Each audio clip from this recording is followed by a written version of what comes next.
मते आईफोन देलनी बापा को परिहास करा झियो बीच रास्ता रे क्षमा मागिले बापा हाथ जोड़ी आंठी कहले सॉरी।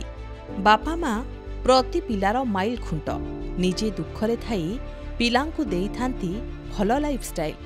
से धनी हेउ बा गरीब किंतु किछि पिला बापा मांको एही त्यागर मूल्य बुझंतिनी भूली जांती सेमानंको परिवार रो स्थिति कोन सेमानंको उद्देश्य एसबु करिबा कर्तव्य हेले बेले बेले पिलांको इच्छा पूरण करिबारे असमर्थ होई पड़ंती अभिभावक आउ शिकार हेबाकु पड़े समालोचनार।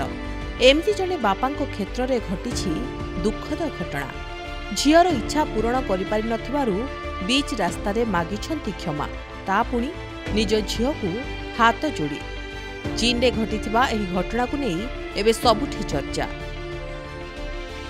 बीच रास्ता रे झियकु क्षमा मागिले बापा आईफोन किणीदेलेनी बोली बहुत कथा सुनाइला झिय कहिथिला सारा दुनियार बापा माँ पिलांकु किणी देउछंती आईफोन तम पाखरे काहेकि नाही पैसा फोन दबाकू आउ झियर एपरी कथा जन्मदातांकु बाधिथिला बहुत।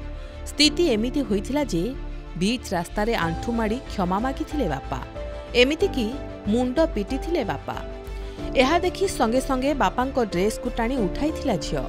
मे 4 चीन रो मध्य शांसी प्रदेश रो ताइवान रे घटिथिला ई घटना जहाको रास्ता रे जाउथुबा जणे देखणाहारी कैद करिथिले कैमेरा रे संगे संगे एहाकू करि देइथिले भाइराल। तेबे वीडियो करिथिबा व्यक्ति जनक प्रतिक्रिया भी रखिथिले कहिथिले ए दृश्य देखिबा परे मु खूब दुखित बापार एपरि अवस्था देखि झियकू बाड़ेबाकू मन हेउथिला बोली कहिसंती व्यक्ति जनक। चाइना रे भाइराल होइथिला ए वीडियो वाइबो रे 91 नियुत थर एवं डोएन रे 6 मिलियन लोक एहाकू देखि सारलेनी एपरि अधिकांश लोक प्रतिक्रिया भी रखिसंती। केही केही कहउछंती एते अहंकारी झियो मु केबे भी देखिनी। Bureau report Pramey news 7 digital.